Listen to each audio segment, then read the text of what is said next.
Let's have a look at spray planning then. Spray planning is probably what's going to keep you out of trouble. You need a good plan. The plan should accommodate all aspects of the application and the field that you're trying to spray. So let's think about what goes into a spray plan. You obviously are driven by a label and legal requirement. Obviously, let's take very coarse as a minimum spray quality requirement. But if the conditions are getting hotter and you're pushed to get that application done and the conditions are deteriorating, very coarse is your minimum. We may be considering needing to go to the extra coarse, ultra coarse in that situation. Your agronomist's recommendation comes into play.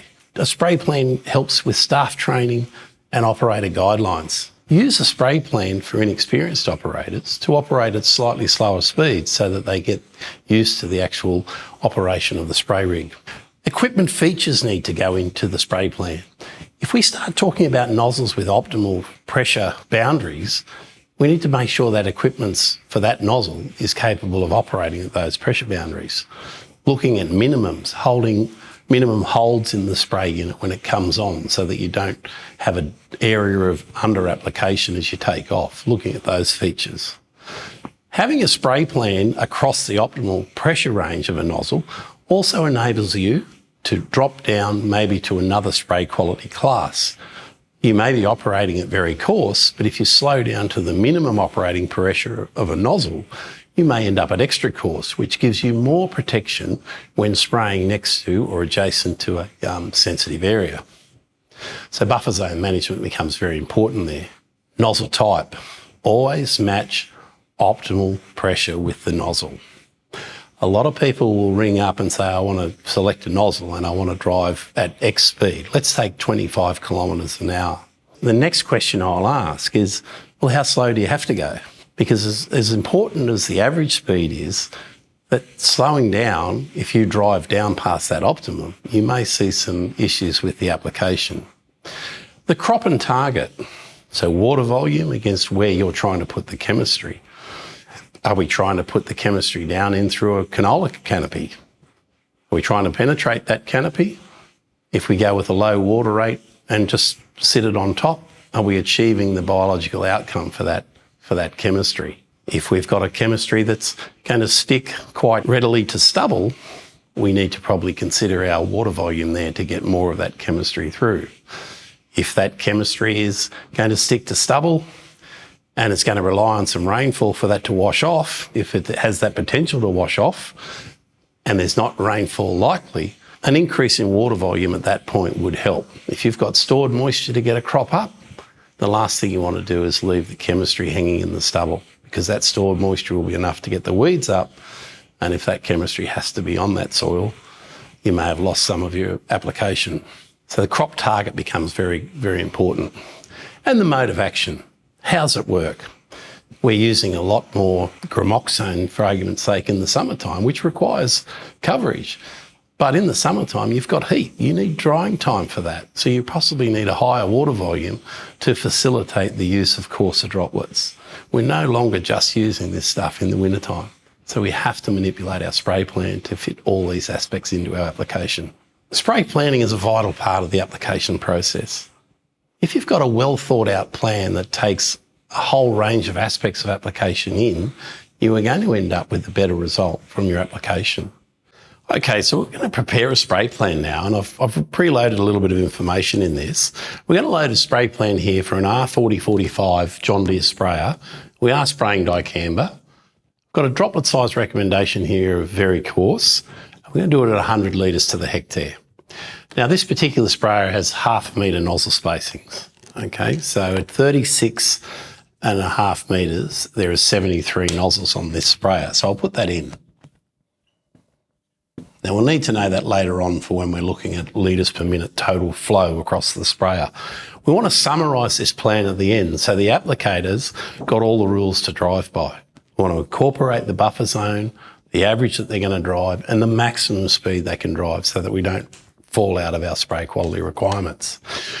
Now, to do a spray plan, you're going to need a nozzle chart and you're going to need a calculator. And everyone's going to say, I've got a calculator on my phone. I've been spraying for 30 years, roughly. And I never found the need to rub my calculator up the side of my head after I've done calculations. Problem with using your phone, you're in and around chemistry, you get chemistry on your phone, you're then leading to a cross-contamination. And just ask yourself this question: are my kids playing with my phone when I go home? Now, firstly, we've broken the spray plan into two steps. There's step 1 and step 2. I want to know litres per minute per nozzle. So to achieve that, I take the information that I've loaded from the plan. I want to drive at 18 kilometres an hour, multiplied by my half a metre, 0.5 of a metre nozzle spacing, multiplied by my water rate, and divided by the conversion constant of 600 to get us back to litres per minute. So I'll quickly calculate that out. We end up with 1.5 litres per minute. Now, if I look at my nozzle chart, I come to my litres per minute column and start at the top and work my way down. Now, I end up at 1.5 on an 025 nozzle at 7 bar. That's way too much pressure for what I want to achieve here.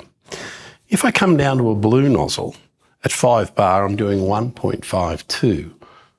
Okay, so we'll consider where that takes us with optimal pressure. So at 1.5, we would end up with a blue nozzle. So if I look at my spray quality chart, I'm chasing a very coarse droplet. If I consider an AI nozzle, 5 bar is within the optimal spray pressure range for a blue nozzle. So I'm going to have a guess here and go AI 110.03, and it's a blue nozzle. So we're going to use an AI 03 nozzle. If we consider the optimal pressure range, it runs from 4 to say 5, but we'd still be in very coarse at about 5.5, 6 bar. Okay, so let's start fitting the plan up, and that'll help build the picture as to how fast this operator can drive and how slow they can go and still maintain that optimality. Righto, so we've said here we're approximately 5 bar here. We're going to go 4 bar at the low end, and we'll do 6 at the top end. Now, to me, 6 is probably getting a bit high for this application, so we'll probably finish somewhere around 5.5. So 4 bar, our litres per minute off the chart is 1.36. Here we've calculated approximately 1.5, and at 6 bar, you're doing 1.67. We can calculate step 2 now, and we need to also fit in what our spray quality is. So back to the chart, our AI 110.03 at 4 bar is running extra coarse. Very coarse and very coarse. So that's not a bad thing running down at extra coarse. So if we slow down next to that sensitive area, we've got a little bit more spray quality up our sleeve to reduce that further impact. Now we know our speed in the middle, it's 18 Ks. Now we don't necessarily have to calculate this. This is a 50 centimetres space nozzle. So if I put my finger on 4 bar and go across till I hit 100 litres, we end up at 16.2. 18 Ks we knew because that's what the applicator said they wanted to drive at. And if I look at 6 bar across to 100 litres, I'm a neat 20 kilometres an hour. So I can put that over there. Righto. So our spray plan now has taken into consideration the regulatory requirement of the label, our required water volume. The applicator said they wanted to drive around 18 Ks, which has enabled us to select this nozzle. Now, does the applicator need to know all of that all the time? I think what we'll do now is we'll summarise that information so the applicator's got a tight story to drive by. And it helps in that training when you're trying to get someone going in the application spray process.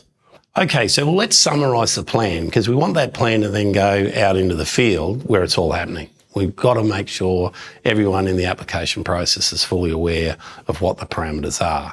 Keeping in mind when you're training new staff, the more information you can give them, the better off we're all going to be. So we want to bring this down. we have a minimum, and I call this the minimum buffer zone here. So if you set your plan up correctly in that minimum buffer zone, we're now at extra coarse droplet size. So we've got less drift risk there than what we would have, say, at a very coarse droplet size. Plus, we've slowed down a bit to achieve that. So it gives some parameters to drive by. Now, we've said this sprayer has 73 nozzles on it. It's 36.5 metre sprayer. So we want to know litres per minute because that's going to be feeding back to the applicator all the time.